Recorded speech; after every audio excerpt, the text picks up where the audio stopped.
Olá, gente, a paz de Cristo, espero que vocês estejam bem. Vim hoje trazer um passeio que nós fizemos, uma atividade que nós fizemos de estudo de história, que foi assim muito gratificante, muito gostosa.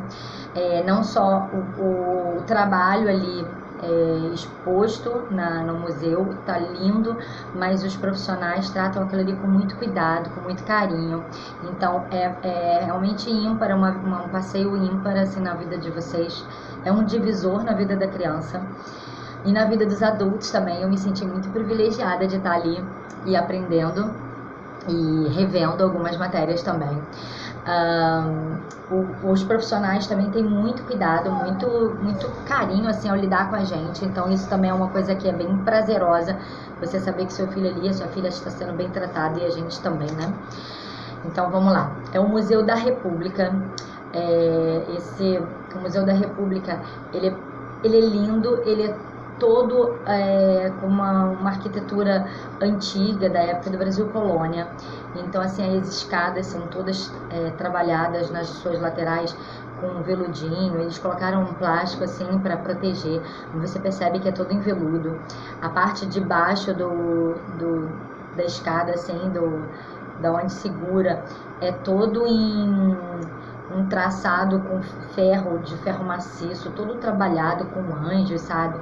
Muito bonito, igual, assim, todo ele igualzinho. A escada, né, você passa pelo local da parte vermelha, né, do tapete vermelho, lindo, impecável, maravilhoso. E na lateral, assim, onde não tem o tapete vermelho, você vê como a escada é deslumbrante, porque todo degrau é vazado. Então, não sei se todo mundo que assiste meu canal aqui também tá lá no meu Instagram, mas no meu Instagram eu coloquei várias imagens, vários vídeos, e assim, ele tá muito lindo o castelo, esse palácio. Chama-se de Museu da República porque ele chegou ainda a ser uma moradia dos presidentes do Brasil. Mas assim, vamos voltar um pouco antes dos presidentes do Brasil. Ele era, esse palácio, ele era do Barão de Nova Friburgo, um homem que veio de Portugal, ele é português, ele veio de Portugal com toda a sua família para o Brasil, ele tinha 12 anos. E ele era uma família simples. Quem vinha da Europa naquela época para vir para o Brasil, na verdade não eram pessoas ricas que iriam se aventurar num país estranho, com doenças diferentes, com uma língua um pouquinho diferente.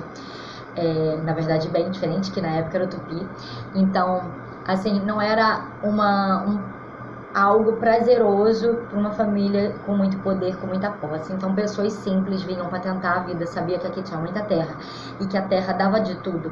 Tudo que se plantava colhia, e colhia muito em abundância. E a Europa é desse tamaninho e Portugal é minúsculo. Então quando eles realmente se deslumbraram com o Brasil, eles vieram para cá para tentar uma nova vida, sabia que aqui ia ter novas oportunidades, como muitos brasileiros acham que daqui para os Estados Unidos vai ter novas oportunidades de trabalho, vai ganhar melhor. Então naquela época a vista, né, quem estava na Europa para o Brasil era de muitas oportunidades. Então ele tinha 12 anos quando veio para o Brasil e ele trabalhava com a questão de produção de escravos, né? Então ele tinha os escravos ali para reprodução e vender, né? Chato falar dessa forma, mas assim aconteceu na história. E aí ele vendia e ganhava dinheiro com isso. Mas ele também tinha algumas fazendas, ele foi comprando, adquirindo, comprando. Ele chegou a ter 24 fazendas no Rio de Janeiro. Ele era um dos grandes homens, assim, produtores de café no Brasil, né? E aqui ele tinha muitas fazendas e elas eram ali para cultivar, né, o café, para cuidar do café, e muitos escravos para estarem cuidando desse café e tirar, queimar, né, plantar de novo, irrigar a terra, cuidar da terra, né? Todas essas coisas eram feitas por eles. E também ele, quando tinha um certo número a mais de escravos, ele vendia, então ele também ganhava dinheiro com isso. Mas assim, muitos homens vieram da Europa e fizeram a vida dessa forma, mas ninguém ficou tão rico e tão poderoso financeiramente quanto esse homem. O barão de Nova Friburgo, ele chegou a ficar incalculável a quantidade de dinheiro que ele tinha, ao ponto de se falar que ele teria mais dinheiro do que o imperador da época. Não se sabe ao certo como ele conseguiu tanto dinheiro. Historicamente, quando você começa a fuçar livros antigos, você não sabe muito bem aonde é que foi que ele conseguiu tanto dinheiro assim. Que a família não tinha isso de posse, não foi passando de geração para geração, muito pelo contrário, da geração dele em diante, que ele conseguiu enriquecer os filhos, as noras, né, os muitos descendentes que ele veio tendo. Dizem que ele teve essa quantidade toda de dinheiro porque ele achou um grande tesouro escondido. Não se sabe se isso é verdade, mas eu tinha que falar esse pedacinho da história para vocês. E eu estudei bem legal assim a história com uma certa profundidade para poder instruir os meus filhos, porque lá eu fui passar, né? Eu fui como guia e mãe das minhas crianças, então eu tinha que passar as instruções de tudo que tinha acontecido até o último piso, né? Do castelo que a gente estava. Então no primeiro piso tem ali a parte dele, né, do barão com a esposa, a ornamentação ali, alguma coisa mais dele, mais dessa época, mais antiga mesmo. E aí depois, dentro do mesmo andar, ali no primeiro andar, logo quando a gente entra, tem uma grande sala, e aí essa sala com essa enorme mesa, enorme, gigantesca mesa, era a mesa chamada Mesa dos Decretos, né? Era a mesa onde eram assinados os decretos presidenciais. Então, assim, aquela arquitetura ali da época do barão a gente não tem, mas a gente tem da época presidencial. Aquela mesa, ela foi da época do barão, e ela era utilizada não para o fim de alimentação, né, de comida, mas mais para quando chama todos os ministros. Eu preciso de todos os ministros presentes para a gente fazer a apuração da lei tal, aconteceu tal, eu quero fazer um decreto, eu quero fazer alguma coisa, ou então não tá bom dessa forma, chama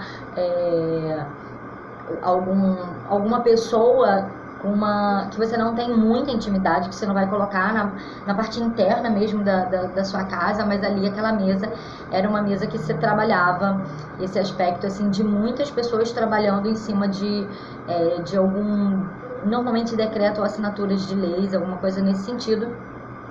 E ali era utilizado mais nesse momento ali na arquitetura e tudo ali como estava ornamentado, mais voltado para a presidencial, porque alguns presidentes foram morar ali. Então, assim, ali na entrada, antes de entrar no hall da escada, ali em volta da escada, tem vários presidentes do Brasil que foram morar ali, né? Deodoro da Fonseca, Prudente de Moraes, Floriano Peixoto. Então, ali tem a foto, né? A imagem de cada um deles numa... Ali, olha, uma moldura de quadro linda, maravilhosa. Então, assim, em volta tem os presidentes que moraram ali naquela época, né, cada um nas suas épocas, e utilizaram essa mesa e essa ornamentação para essas situações. Inclusive tem fotos enormes, gigantescas dentro dessa mesma sala da mesa, que fala, que mostra ali Prudente de Moraes, Floriano Peixoto, em alguns debates, em algumas situações assim. Então acredito eu que essas imagens retratadas na parede eram aquilo que mais ou menos acontecia dentro daquele ambiente. Ok? E aí nós subimos pela escada, chegamos ao segundo andar. No segundo andar, a gente vai até olhar aqui. Sim, tem o salão nobre. Isso é interessante que a gente entrou pela esquerda, e a primeira arquitetura ali demonstrada, eu já logo identifiquei que seria algo religioso da época. E porque tinha parte dos vidros eram todas trabalhadas com anjos, com imagens de santo, né, de algumas imagens sagradas. Então eu falei assim, essa tá me parecendo ser um local de oração, né? Aí pelas paredes, mas assim, tava estranho porque tinha mesa, cadeira, né? E aí eu vendo, aí até o policial, né, segurança que fica no ambiente, ele falou assim, sim, aqui era a capela. Aí então foi isso. Porque o que acontece? Quando chegou, ali era a capela até o momento que eu vou contar agora. Então ali, quando você subia, o primeiro local que você ia era para o lugar de oração, né? E ali a maior parte das pessoas que vinham da Europa, né, de Portugal, era de origem católica, apostólica, romana. Então todos eles ali acreditavam naquelas divindades, né, em imagens, né? Tinha as imagens de Maria, imagem de José, e aí eles faziam as suas orações voltadas para essas imagens e tudo. Devia ter algum pequeno púlpito para algum líder espiritual, né? Algum padre fazer alguma cerimônia quando fosse necessário, ou então quando tivesse alguma coisa, um casamento, alguma coisa nesse sentido. Mas quando veio Getúlio Vargas era comunista, então Getúlio Vargas não aceitou, dentro do local onde ele estava morando, porque ele morou lá, ter um local destinado para oração. Então ele mudou a arquitetura interna, tirando os móveis voltados para a parte de oração. Devia ter aqueles lugares para se abaixar, para ajoelhar, para orar, né? Devia ter alguma coisa nesse sentido, ele mandou tirar tudo. Ele só realmente não pôde tirar, porque aí já era tombado pelo patrimônio, as paredes, que eram todas voltadas para imagens de santos e de anjos, e dessa forma. Então, aonde ele não pôde mexer, a gente consegue olhar o ambiente e entender que ali tinha mais alguma coisa do que somente mesa e cadeira, mas a gente não consegue adivinhar. Então aí nós passamos dali, chegamos na antessala do Salão Nobre, na antessala, e eu ainda vinha assim conversando muito com os meus filhos a respeito do que poderia estar acontecendo na época, né, naquele momento, né? As pessoas subiam as escadas, a primeira coisa que eles se deparavam era com um ambiente religioso, para sua a respeito ali a sua religião, ao Deus único e todo-poderoso. Então ali eles estavam em oração. Aí só depois começa a ter espelho, né? O judeu ele faz muito isso. Quando alguém da família deles morre, eles colocam um pano no espelho para que ninguém se preocupe com a beleza, com a parte externa, e consiga sofrer da forma de não estar se preocupando com a parte de aparência. Então, ali também acontece dessa mesma forma. Até esse momento não se tem espelho nenhum na casa. E na antessala, né, da antessala do Salão Nobre, né, ela é toda espelhada e com pequenas mesinhas bem laterais, assim, nos cantinhos das paredes, que ali já poderia estar servindo um licor, alguma coisa, alguma bebida ali da época para as pessoas que tinham sido, tipo, convidadas para esse cerimonial. E aí é tudo espelhado, porque nesse momento as pessoas já vieram de carruagem, às vezes tomaram vento, né, bagunçou, as mulheres tinham aquele monte de cachinho, né, aqueles cabelos bem trabalhadinhos de cacho, os homens ajeitar sua gravata para ficar com uma postura mais digna. E aí depois sim, a gente depois sai esse momento tão espelhado, e a gente entraria num salão nobre, salão lindo, todo em amarelo, dourado, uma coisa linda. Nesse salão, nessa antessala, você percebe também alguns ganchos nas paredes, e não vinha explicando essas coisas, mas é óbvio que a gente consegue deduzir história a partir do momento que a gente lê história, que a gente estuda sobre história, a gente consegue entender melhor do que o que estaria acontecendo, né? Ali era o momento de deixar o guarda-chuva, a capa de chuva, algum pertence mais pesado que precisou usar no caminho, uma maleta, alguma coisa assim que não deu para deixar na sua carruagem ou no seu cavalo, era deixado nessa antessala também. Depois partia para o Salão Nobre. No Salão Nobre, por que a gente identifica, além de ser o maior salão, então a gente entende que ali seria o maior número de pessoas, né, para ser acolhidos ali. Não só, aí na época do Império, né, ele era utilizado como um local de festa, né, mas também depois, na época dos presidentes, além do local ser para festa, ele também era usado para alguns cerimoniais importantes da época de presidente. Tipo, posse do fulano, era feito cerimonial ali, entendeu? posse de alguém na área militar, na área civil, não importa, né? Aquilo que fosse importante da época estaria sendo, o cerimonial sendo ali. Nesse ambiente você percebe já a partir dali muitas tipo janelinhas assim com uma pequena varanda, alguns com varandas maiores, outras com varandas menores, mas isso já te dá a entender de que existia pessoas ali que poderiam sair, né, do ambiente fechado para ir para fora, para dar uma respirada, para fumar e tudo. Era muito utilizado charuto, cachimbo, né, nessa época. A gente percebe que também que é um salão dançante, um ambiente mais leve, mais solto, porque tem um piano lindo de cauda na sala. E eu entendo também que ali seria um momento entre as famílias iam estar se conhecendo, pais, né, os patriarcas conhecendo outros patriarcas e fazendo um possível acordo de casamento. E às vezes esse jovem, essa moça iria se conhecer um pouco mais com mais profundidade ali numa conversa, nesse ambiente, e isso te dá a entender. Eu comecei a falar isso com meus filhos e explicar, e eu olhei para a parede, tinha um quadro enorme, do chão até o teto, enorme, enorme, enorme, que aí estava um homem tocando violão e uma moça olhando para ele. Então ali era uma sala do flerte, né? Uma sala de conhecimento um pouquinho mais de quem é quem ali, de ver se o pai percebesse, a menina gostou do pretendente, essas coisas todas. Depois dessa sala, eu entrei numa sala que era toda muito desenhadinha na parede e tudo muito pequeno, um ambiente escurecido, sem a janela, sem a varandinha, todo muito fechado e com espaçamento entre as coisas muito menor. E isso me deu a entender que seria uma sala mais masculina. Aí a minha filha falou assim, o que acontecia aqui? Porque era mesinha, cadeira, mesinha, cadeira, mesinha, né? Tinha mesa com 4 cadeiras em volta, tinha mesa com 2 cadeiras em volta, tinha um monte de cadeirinha e sofás que não são muito...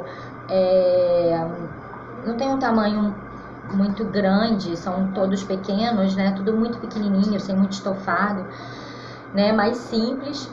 E quando eu estudei esse momento, né, eu não reconheci o ambiente, porque eu fixei na minha mente que esse ambiente que é ele, né, eu tinha fixado com os jacarés que deveriam estar nas mesas e não estavam.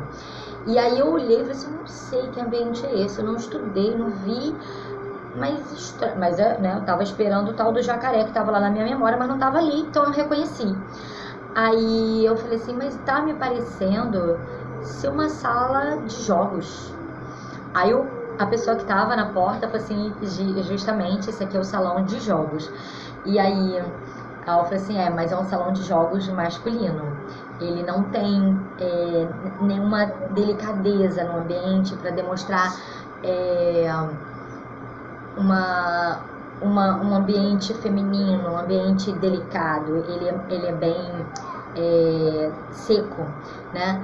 Acredito eu que nesse ambiente não era só uma sala de jogos, mas era a sala onde os homens iriam estar com mais homens. Por que homens, não mulheres? Porque se o espaçamento entre as coisas são menores, não teria como uma mulher que andava com aqueles vestidos enormes, gigantescos, rodados, estaria passeando ali no meio de um monte de cadeira apertada uma da outra, que ela estaria esbarrando nos homens, não seria algo elegante. Então, ali era um ambiente realmente masculino e foram tirados cinzeiros, por isso que eu não consegui identificar como a sala masculina. Foram tirados cinzeiros de jacaré. Eram jacarés enormes que ali os homens jogavam ali as guimbas de cigarro, né, batiam seus charutos e tudo mais. Então, e faziam aquele... cigarro de fumo, né, que enrolava sozinho, eles enrolavam, né, tinha toda aquela ritualística.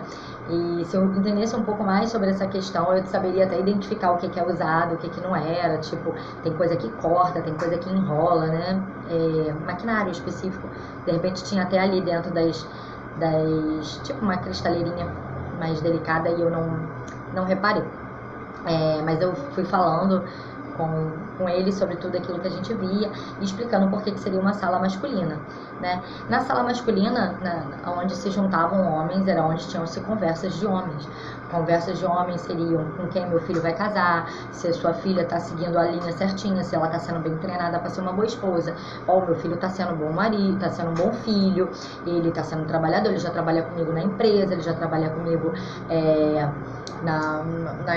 no cuidado do gado, no cuidado da colheita de café, né? Não importa o que cada família faça, mas que o filho já estivesse sendo tratado como um homem adulto, né? E não aquela coisa de que a ideia que a gente tem hoje, que a pessoa até ficar com 40 anos não tem que fazer nada que não seja estudar, e aí o menino fica estudando a vida inteira, né? Faz pós, doutorado, mestrado, passa a vida inteira só estudando, porque assim ele não precisa entrar na vida adulta. Diferente daquela época, que desde os 12 anos a mãe fazia questão que o filho virasse homem e não ficava super protegendo, dizendo que meu filhinho querido, fica quietinho dentro de casa, vendo televisão e brincando, né? E o pai também fazia toda a questão que o homem virasse homem para poder ajudar ele na lida e aprender a ganhar dinheiro depois por conta própria sozinho, para que ele pudesse depois sustentar a sua própria família. Então ali naquele momento, era um momento que se discutiam todas essas coisas, se colocavam todos os pontos de vista de cada uma das famílias e o que eles acham que é importante para uma ou para outra, para saber se isso se entrosa e se aquilo que uma família tem para oferecer, juntando esses dois, seria interessante ou não. Além de que, quais são os outros assuntos muito importantes que homens eles estariam conversando. Momentos de guerra, invasões, armamento, que tipo de arma você tem em casa. Era uma cultura muito natural que todos os homens tinham arma dentro de casa e sabiam utilizá-las, né? Não eram homens que dependiam completamente do governo para se defender. Tipo, entrou um bandido na minha casa, né? Não existe isso. Ele ia se defender, os homens da casa, todos eles sabiam se defender. Então ali era conversado sobre essas situações também. A gente partiu para um outro corredor, né? Continuou fazendo um círculo ali em volta daquela semicírculo em volta da escada, né? E aí entramos numa sala muito linda, muito grande, muito espaçosa. Eu falei assim, aqui entrava a mulher. Muito, muito espaçosa, com os sofás bem confortáveis, aqueles sofás de lado, assim, né? Cadeiras, poltroninhas pequenas, acredito que para botar os pés e tudo, porque acreditamos que algumas festas, a gente tem relatos de festas de durar mais de um dia, então ali as pessoas descansavam um pouco para voltar para a festa e tudo, principalmente as mulheres, e o ambiente era estritamente feminino na sua cor, na sua organização do ambiente. Então, ali a gente vê que era mais meninas e mulheres se conhecendo, e conversando entre elas, as futuras noras, uma com sogra, e ali dividindo as informações e aprendendo um pouquinho uma da outra, querendo conhecer quem é aquela pessoa, se ela realmente é interessante para a vida matrimonial com seus filhos e tudo. Apesar de que isso é um assunto determinado pelo patriarca da família, mas eu acredito que as mulheres ali tinham bem essa preocupação também com seus filhos e alguma coisa conversava. Também acredito que ali se conversava sobre a minha ama de leite, que ela amamenta muito bem os meus filhos, né? Qual escravo é melhor para esse serviço, eu gosto da fulana, aquelas conversas do cotidiano feminino. Bordado, crochê, tricô, aula de música, se a filha faz aula de música, quais são as aulas, aonde, qual a troca de conhecimento entre professores, né, para saber ali qual professor que dá aula disso ou daquilo e tudo mais.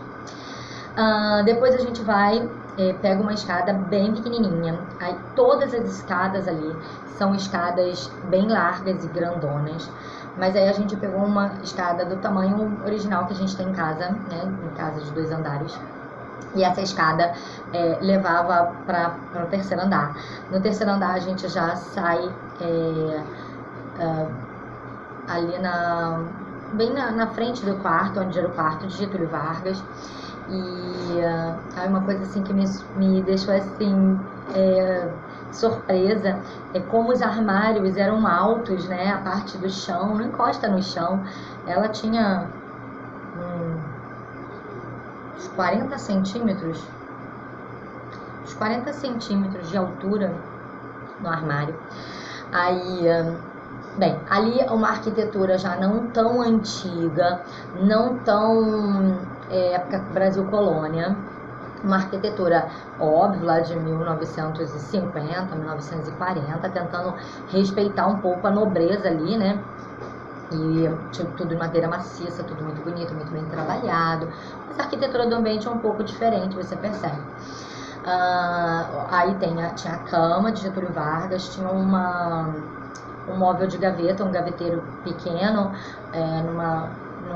numa determinada posição, de lado para a cama, e com um relógio lindo, né? Ela estava marcado 4h20, eu não sei se exatamente, depois vocês me falam aqui no comentário, se foi 4h20 o horário que ele se matou, 4h20 da madrugada, eu não tenho certeza, eu sei que foi de madrugada, mas eu não tenho certeza do horário, ainda não pesquisei sobre isso, mas estava marcando exatamente 4h20 com o relógio parado, então achei interessante fixar essa informação aqui para vocês. A foto dele em cima, uma foto muito bonita, muito deslumbrante.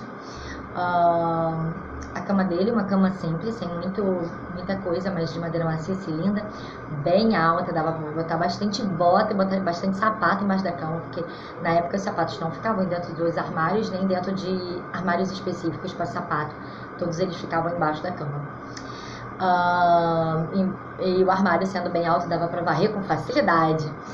Todos eles eram bem altos, dava para fazer isso com tranquilidade.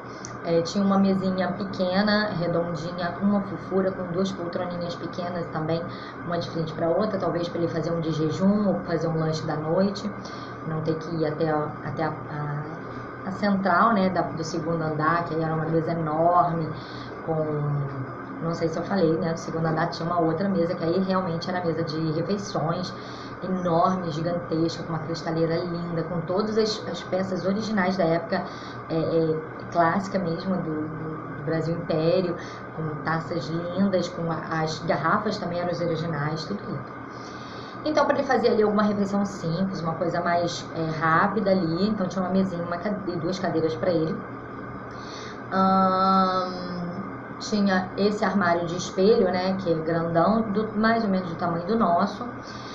Ali ficavam os ternos, ficava mais terno, né? Mais terno, calça social, mais ou menos isso. Eu estou falando que é o design da época de organização. Naquele gaveteiro que tinha um relógio, ficava mais a parte íntima, né? Roupa de baixo, meias, braceleiras, né? Braceleira que dá o nome? Braceleira, acho que um botão especial que fica nas blusas de botão, né? Que eles colocavam por aqui, aqueles pingentes, né? Ornamentações, né, masculinas, todas ficavam normalmente nesse móvel. Algumas coisas mais requintadas ali ficavam naqueles criados mudos na lateral da cama. E tinha um móvel muito comprido, do tamanho assim de uma porta, e reto, né, sem muito design, sem muito nada. Aí eu falei assim, com certeza esse aqui é mais recente, né, tipo, deve ter 1950, né, por ali. E a minha mãe vai saber me informar, 1930, 1930, 1920. Ele estava parecendo um móvel bem mais moderno, pela estrutura reta, né, dele, porque aquilo que é antigo é muito trabalhado, é cheio de voltas e desenhos e talhado um anjo, coisas assim, né, nele. E ele não, ele era bem fixo, bem parado. Eu falei assim, mãe, por que desse armário? Minha mãe tem 84 anos, esse armário tá muito diferente dos demais. Eu falei assim, não, isso não é armário, isso é camiseiro. Aí, eu estudando, né, em casa, depois que a gente voltou, eles tinham o tratamento, né, o cuidado com as camisas, normalmente camisas de linho e branca. Todo homem que se preza usava camisa branca, esse negócio de camisa colorida, né, isso é uma coisa moderna. Então, todo homem até mudava um pouco a cor do terno, do preto pro chumbo, do chumbo pro azul bem escuro, ou com um chumbo menos chumbo, um pouco mais acinzentado, ou um grafite, mas nada muito verde-limão, nada dessas coisas, né? Então, o armário ficava mais a par de terno e o camiseiro ficavam as camisas. A camisa era muito bem tratada. O ferro na época era aquele ferro de carvão. O ferro de carvão, ele esquenta com carvão. E o ferro de carvão, se bater um vento na hora que você está utilizando, ele saía cinza dele e sujava a camisa toda, era voltar para lavar. Então, assim, a roupa era lavada, ela é clarada, né, que ela ficava de molho no sol para clarar, para ficar bem clarinha, bem alvinha, como dizer. E aí, depois disso, ela era passada a ferro, com muito rigor, passava uma goma, né, para endurecer essa parte assim, né, do colarinho, para ficar bem durinha, e quando botar a gravata não ficar toda despedaçada, né? Então era passado goma, era toda arrumada essa gravata, essa blusa, mas depois de passar ferro, ela não era colocada junto com as demais, porque um terno você poderia usar muitas vezes. A blusa branca, ela suja com muita facilidade, então ela é toda separadinha. Então existia um local no ambiente daquelas pessoas, né, solene, né, de clássica, de utilizar um local específico, que era chamado camiseiro, para essas camisas. Eu não sei se de repente esse era o design da época, ser mais sem muito detalhe, e já se usava desde a época do Império da mesma forma, sem muito luxo, o móvel bem retinho, tipo fazer parte do perfil da época, ou se foi inserida depois na época dos presidentes, porque ela estava um pouquinho diferente daquilo que a gente estava vendo ali no ambiente, retratando a época. Na lateral da cama tem um criado mudo com um telefone antigo lindíssimo. Dá muita vontade de você pegar, mas inclusive o telefone ele tá fora do gancho, encostado na cama, com o fone encostado na cama. Era aquele telefone antigo que tem aquelas negocinhos assim, né, encostado na cama. E ali dando a entender que ele tinha acabado de receber a notícia de que ele não poderia mais estar sendo o presidente, não poderia estar mais dando ordens no país, e que os militares iriam estar junto dele. Bem, na próxima assim da cama tinha um aquário grande de vidro, e ali estava o pijama dele, Pátria Amada é o nome do pijama, o pijama que ele tinha vestido no dia que ele se matou, inclusive com o furo e o sangue dele. Nossa, sensacional ver aquilo. E ele se matou no peito, né, um tiro no peito. E, engraçado, eu acho que eu não copiei, eu já li o relato dele, né, que ele fez um testemunho antes de se matar. Inclusive deve ter sentado naquela mesa, naquelas cadeiras ali, para fazer o seu testemunho de próprio punho, né. E assim, eu não escrevi essa frase para falar aqui para vocês, mas assim, ele fala que ele iria estar abrindo o peito dele, né, para esse novo momento, para o povo entrar, alguma coisa nesse sentido. Não vou me lembrar com precisão, mas vocês podem achar na internet o relato dele completo. Eu vou contar aqui para vocês um pouquinho do que ele escreveu. Mas esse povo, de quem fui escravo, não será mais escravo de ninguém. Meu sangue será o preço de seu resgate. Eu vos dei a minha vida, agora vos ofereço a minha morte. Saio da vida para entrar na história. Carta de Getúlio Vargas, escrita no dia 24 de agosto de 1954. E esses são pouquíssimos trechos, esses são trechos que eu achei assim, mais impactantes para falar aqui para vocês. E dentro desse aquário também estava a arma no qual ele se matou e a bala, uma arma linda, prateada. Linda, não sei se é de prata. Aí me lembra também da bala de prata, que o morcego só morre com bala de prata. Mas o passeio foi inesquecível, foi maravilhoso. A gente relatou tudo, eu escrevi, eu fiz um roteiro antes de ir, eu dei aula para os meus filhos sobre isso antes, a gente fez todo um roteiro. Depois, chegando lá, esse roteiro era meu, para eu explicar para as minhas crianças.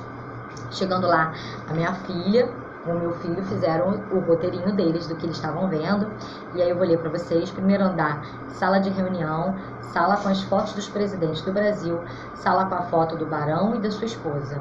Segundo andar, capela, salão de festa, sala do piano, sala de jogos, sala de jantar. terceiro andar. Quarto e banheiro do Getúlio Vargas. Gente, não podia esquecer isso, ainda bem que a minha filha escreveu. Olha só, na lateral do quarto, né, tem uma entrada, aí ali o piso era todo diferente, uns quadradinhos branquinhos, e tudo bem diferente do resto da ornamentação, porque a gente sabe que na época do Brasil Império, os banheiros e cozinhas normalmente não era dentro do ambiente, era do lado de fora, por causa do cheiro, né? E não tinha parte hidráulica, né? Então era feito dentro de tonéis e tudo. Então a gente sabe que banheiro não era dentro da casa. Então aquilo ali a gente acredita, não tá nada escrito, não tava ali escrito tipo Getúlio Vargas, ou então tal presidente fez isso aqui, né? Tipo, sei lá, Prudente de Moraes fez esse banheiro. A gente não sabe quem foi que fez. Muita coisa da história ali, principalmente para mim que amo história e entrar com profundidade, para mim falta, e aí eu estudo de forma à parte, né, não estando no museu, a gente estuda em casa. E aí tinha um banheiro. O banheiro tinha uma pia, aquela pia antiga, dentro da casa da vovó, sabe? Que tem aquele pé assim, reto até o chão. A piazinha, o vaso, o bidê. Minha filha, meu filho nunca viram um bidê na vida deles. Então, assim, a gente pode falar por que serviu o bidê e mostrar, né? Eles viram ali, não pode entrar no banheiro. E uma banheira. E uma janela enorme, assim, grande do chão ao teto. Mas, assim, bem bonito, né? Pra entrar claridade, assim, tudo bem bonitinho. Com as toalhas da época e tudo, branquinha, tudo branquinho. Até falando assim, nossa, tá meio encardida. Nossa, mas também tem quantos anos, né? Mas assim, muito bonito o passeio. Eu espero que vocês tenham gostado desse vídeo. Indique esse vídeo para os seus amigos, para vocês falarem assim, olha só, bela oportunidade aqui nas férias a gente levar as crianças para ver esse museu.